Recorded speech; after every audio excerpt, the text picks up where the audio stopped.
So, lads, today we're going to talk a little bit about, Caitlin Clark, and we're going to talk about Angel Reese. First of all, Angel Reese has been killing it recently.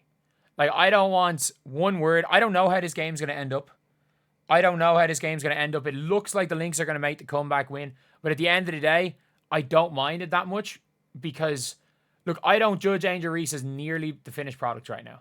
I think Angel has got so much more improving to do. I think she's going to get better. And this version of Angel Reese is so much better than she was at the start of the year. Like, she is now legit. Like, she had 11, 3, and 4 at the end of the first quarter. Like, I understand she has 17, so she has 6. Or she's like 6, 4, and 1 since then. She's still got 17 points on 12 shots. Like, this version of Angel Reese is incredible. And look, I don't mind the 2K cover. Let's be real. If you're not going to give it to Caitlin, and I think Angel's representatives probably cared more about it than Caitlin's, you give it to Angel. She's the next biggest name in the league, and she's killing it. She's absolutely killing it. And that's the thing where it's like she stopped doing dumb shit. And that's one of the things where it's like, oh, people are there hating on Angel. Man, Angel sucked at the start of the year. I think Angel Reese literally said she went through a sophomore slump herself. She sucked. By all metrics, she sucked. By on-off numbers, by everything. But, like, at this point in time, Angel is, without question, one of the top 20 players in the league. Like, I'm not saying she's one of the top 20 players in the league, as in she's the last 10 games she's playing like a top 10 player. I'm still going to say 20 because the previous 10 games she played like the 40th best player in the league. But, like, I'm not going to get too hyped up and say that she's the next Aja Wilson or next Alyssa Thomas. But she's a hell of a player. She's different than both of them. She's very different than Alyssa Thomas. She's very, very different. She's the best rebounder the team has ever seen. And there's a lot of positives. But if you guys didn't see, this is literally what Chicago Sky have done for Angel. Every single t-shirt, every single seat in the arena has an Angel Reese 2K26 t-shirt. You've got every single player on her own team out there celebrating Angel. And that's what you're supposed to do. That is what you're supposed to do. And by the way, it doesn't have to be Caitlin Clark. The Indiana Fever are so obsessed with, our brand is bigger than these players. No, it's not. The Indiana Fever's brand is not even bigger. I mean this when I say this. The Fever's brand is not even bigger than Aaliyah Boston. Aaliyah's bigger than the Fever. Caitlin's obviously bigger than the Fever. But Aaliyah's bigger than the Fever. No question about it. Aaliyah Boston is bigger than the Indiana Fever. So I do think in general that this Indiana Fever team they're just lost. They're just lost. They don't know how to market their players. You've got Kia Nurse out here and Michaela Onyenwere celebrating Angel Reese. Celebrating their teammate.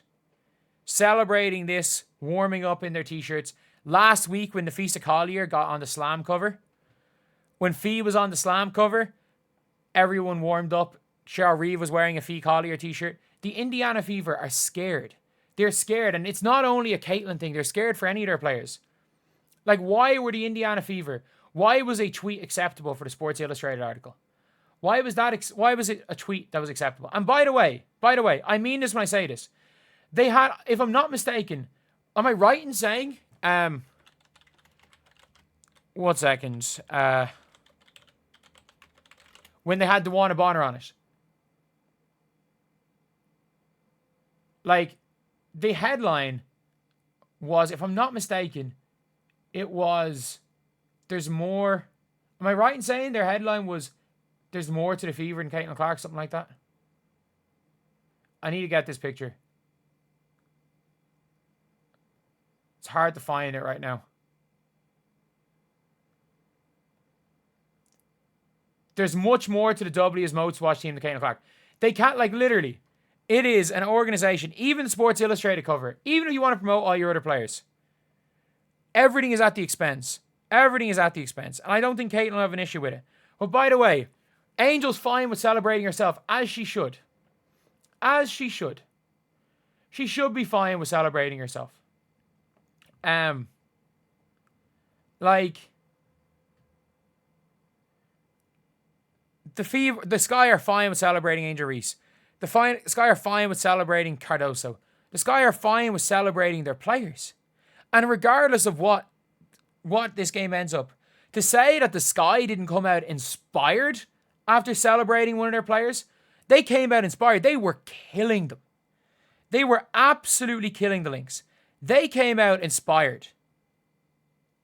Completely. And that's the thing.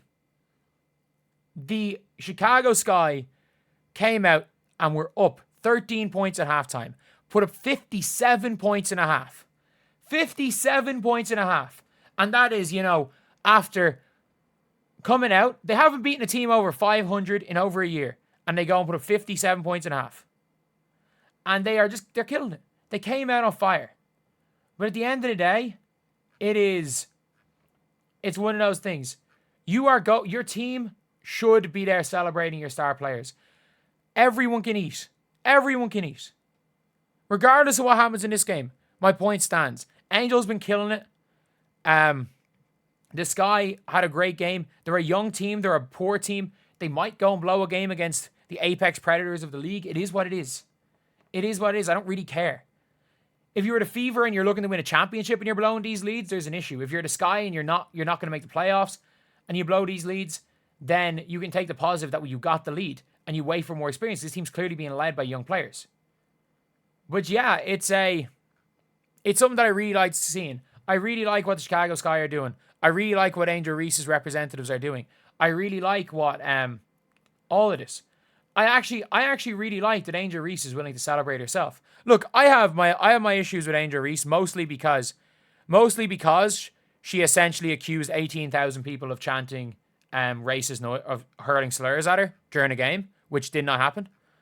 And I'm not saying Angel Reese has not received more abuse than any person should ever have to receive in their lifetime. She doesn't receive more abuse in 24 hours than any player should have to receive in their lifetime. That is a fact.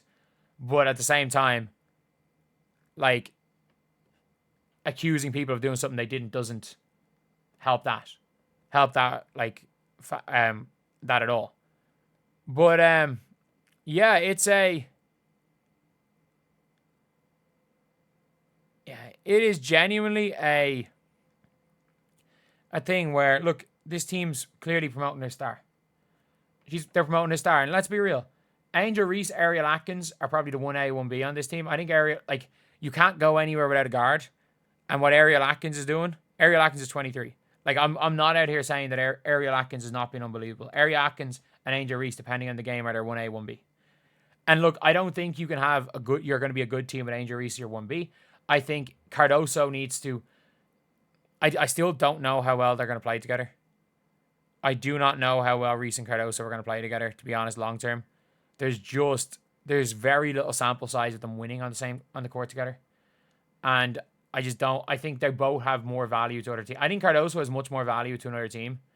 Like, I think you would go to the Dallas Wings and go, give us Louisa Geisel-Soder, JJ Quinterly, and a 2020, honestly, and a 2026 pick swap with the Sun.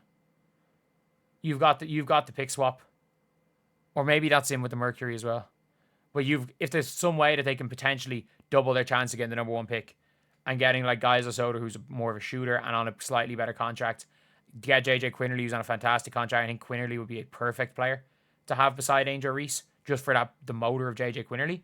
And then you go out with Ariel Atkins and you go out with a tactic of, we're going to spread the floor and run. We're sprinting and shooting threes. We become a mini Mercury. And Angel Reese plays point forward. Like, I think that could be a really big. Maybe you have to get another pick, a second round pick or something in that trade as well. But at the end of the day, look, this is a team that's growing. I think they're dumbasses for trading Sonia Citron, but at the same time, Ariel Atkins has been really good. I hate saying this, but Ariel Atkins has been, after a bit of a slump at the start, has been as good as Sonia Citron this year. It's just no one thought Citron was going to be this good. But I'm looking at the stadium. Every single person is there celebrating Angel Reese. There are people all over Winter celebrating their player. And why is it that the Fever, any achievement for a player, like, there's no reason why they don't need to put it on t-shirts, but like, they're just putting in tweets. Like, there's just tweets, and you just know they wouldn't do anything because, yeah, they can tweet about their player, but it's about all they can do. So anyway, that's the video. I'll see you guys.